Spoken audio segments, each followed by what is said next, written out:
तो वाकई में अब एक एक घंटे की जो सुनवाई की बात कही जा रही है, इसमें जो भी तर्क वितर्क होंगे वो भी आपको बताएंगे। आगे बढ़ेंगे, बात करेंगे। एमपी में एक बार फिर से बारिश का दौर शुरू हो चुका है। बारिश की वजह से कई जगहों पर नदी नाले उफान पर हैं।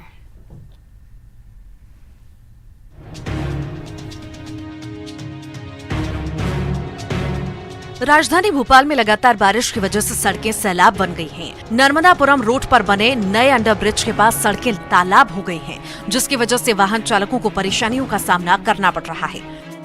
राजधानी भोपाल में हो रही लगातार बारिश से सड़कों पर जल भराव की स्थिति निर्मित हो गई है। उसके चलते कहीं न कहीं लोगों को, राहगीरों को खासी परेशानी का सामना करना पड़ रहा है। आप देख रहे हैं, ये जो तस्वीर है ये आप होशंगाबाद रोड के ठीक सामने का नजारा है, जहाँ पर नई पुलिया बन गई है, नया ब्रिज बन गया है। बावजूद उसके सड़कों पर इस तरह से जल भराव के हालात हैं। बारिश ने एक बार फिर मध्य प्रदेश में लोगों की मुसीबत बढ़ा दी है। तस्वीरें मंडला की हैं। यहाँ लगातार बारिश से नदी नाले उफान पर हैं। नर्मदा ने रौद्र रूप धारण कर लिया है। नदी पर बने छोटा रपटा पुल डूब गए हैं। यहाँ पुल पर 4 फुट के ऊपर नर्मदा का पानी बह रहा है। वहीं नर्मदा को देखने के लिए भीड़ उमड़ रही है। मौके पर प्रशासन मौजूद है। उधर छिंदवाड़ा में लगातार 4 दिनों से हो रही मूसलाधार बारिश से नदी नाले उफान पर हैं। उमरा नाला में हिवरा वासुदेव नदी पर बने पुल को पार करने में एक युवक अपनी बाइक सहित बह गया। गनीमत ये रही कि कुछ दूरी पर ही बहने के बाद वो तैरते हुए एक पेड़ में चढ़ गया और उसकी जान बच गई। डिंडौरी में 4 दिनों से तेज बारिश के बाद नर्मदा नदी पर बने घाट और मंदिर पूरी तरह से जलमग्न हो गए। नर्मदा के रौद्र रूप को देखने देर रात घाटों के पास लोगों का हुजूम लग गया। बारिश की वजह से इन जिलों में लोगों का जनजीवन बुरी तरह से प्रभावित हुआ है।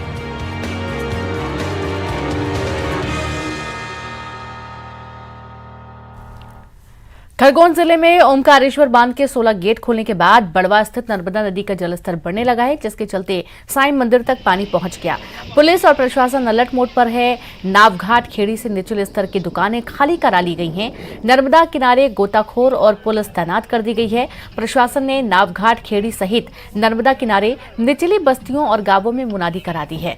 बरगी डैम से पानी छोड़ने के बाद ओमकारेश्वर बांध में भी पानी का जलस्तर बढ़ गया है। अब ओमकारेश्वर बांध से लगातार पानी छोड़ा जा रहा है। साईं मंदिर तक पानी आ जाने और घाट के जलमग्न होने जाने के बाद इंदौर से यज्ञोपवीत संस्कार कराने वाले पहुंचे करीब 30 लोगों को नर्मदा किनारे टीन शेड में फंसे लोगों को नाविकों ने बाहर निकाला।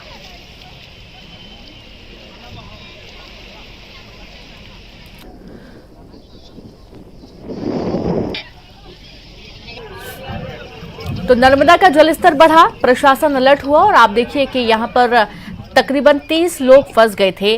साईं मंदिर तक नर्मदा का पानी पहुंच चुका है। पुलिस और प्रशासन अलर्ट मोड पर है। खबर खरगोन से है।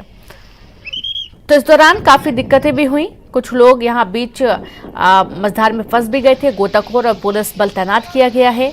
मदद की गई और सभी को सुरक्षित रेस्क्यू किया गया है। और सीधे रुक करेंगे भोपाल से संवाददाता जितेंद्र लाइव जुड़ गए हैं। जितेंद्र, एक बार फिर से बारिश की जो दस्तक है वो हो चुकी है और देखा यह जा रहा है कि लगातार कई जिलों में बारिश हो रही है। कुछ घटनाएं भी सामने आई इस दौरान।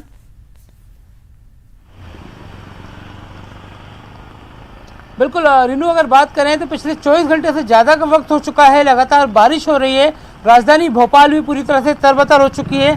आप देख रहे हैं सड़कों पर पूरी तरह से जल भराव है और जो नदी तालाब डैम है वो लगातार उनके गेट खुले हुए हैं। सीजन में 8वीं और 10वीं बार भोपाल के भसभदा डैम या कलियासोत डैम हो, उनके लगातार रेगुलर गेट खुले हुए हैं, जिससे पानी लगातार बाहर निकाला जा रहा है। तो कह सकते हैं लोगों को काफ़ी दिक्कत का सामना करना पड़ रहा है। कलेक्टर भोपाल ने आज सभी स्कूलों में अवकाश की घोषणा की है। अभी हालांकि उन्होंने ट्वीट किया है, लोगों तक ये मैसेज पहुंचे। हम न्यूज़ 18 के जरिए अपने दर्शकों को बताना चाहते हैं कि भोपाल के सभी स्कूलों में आज कलेक्टर भोपाल ने अवकाश घोषित कर दिया है।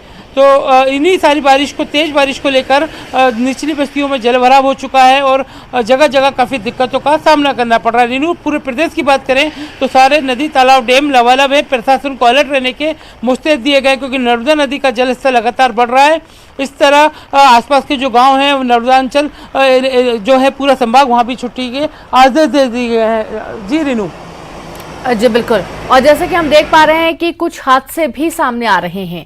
खरगोन का ही मामला सामने आया है जहां पर बीच मझधार में कुछ लोग फंस गए थे और बड़ी मुश्किल से उनको किनारे किया गया।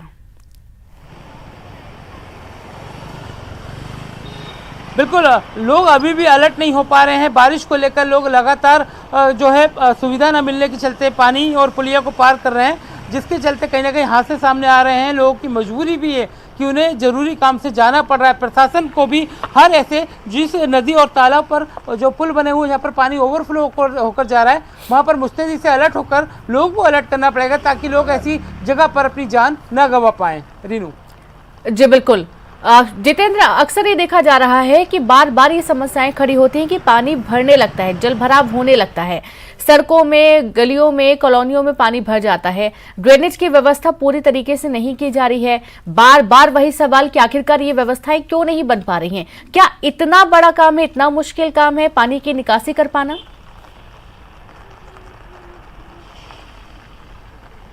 बिल्कुल ये फेलियर है उन एजेंसियों का जिनका आपस में तालमेल नहीं है। जब मौसम विभाग ने पहले ही अलर्ट कर दिया था कि इस तरह से हालात बनेंगे, 18 अगस्त तक यही हालात बने रहेंगे, बावजूद उसके जो एजेंसियां उन्होंने प्रशासनिक एजेंसियों ने अलर्ट होकर काम नहीं किया, जिसके चलते इस तरह के हालात हैं। ये जो प्रशासन एकेडमी है, यहाँ पर पूरे प्रदेश भर के तमाम IAS अधिकारी यहाँ पहुँचते हैं, आप देख रहे हैं, मगर उन्हीं का जो द्वार है, उनका मेन गेट है, ये जल भराव की आपको एक कहानी भी बता रहा है कि किस तरह से प्रशासन एकेडमी के ठीक सामने वो किस तरह से जल भराव नजर आ रहा होगा। तो ये हमेशा की स्थिति, जब वो अपना खुद का मुख्यालय जहाँ पर ट्रेनिंग दी जाती है कि किस तरह से IAS बना जाए, उसे ही नहीं सुधार पा रहे हैं, तो प्रदेश को कैसे सुधार पाएंगे।